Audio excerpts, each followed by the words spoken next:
Hello friends, செம்பருத்தி பூவில் வந்து டீ போட போகிறோம். அது எப்படின்னு பார்க்கலாம். செம்பருத்தி பூவில் நிறைய மருத்துவ குணங்கள் இருக்குது. இதய நோய்க்கு அப்புறம் பிபிக்கு இதுக்கெலாம் வந்து ரொம்ப நல்லது அப்படின்னு சொல்கிறாங்க.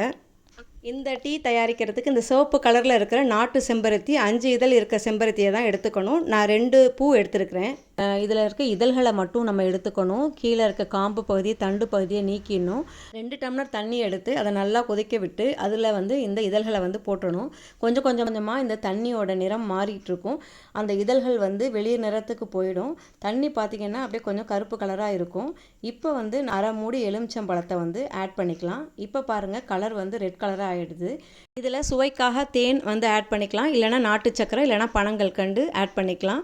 இதில் ஏதாவது ஒன்று ஆட் பண்ணிக்கலாம். நான் பனங்கல்கண்டு தான் இன்றைக்கி ஆட் பண்ணியிருக்கேன். ஃப்ரெஷ்ஷான பூவிலேருந்து டீ போட்டு குடிக்கலாம், இல்லைனா இதை நிழலில் உலர்த்தி அதுக்கப்புறம் பொடி பண்ணி இந்த பூவை அதை வச்சுட்டு நம்ம டெய்லி வந்து டீ போட்டு குடிக்கலாம்.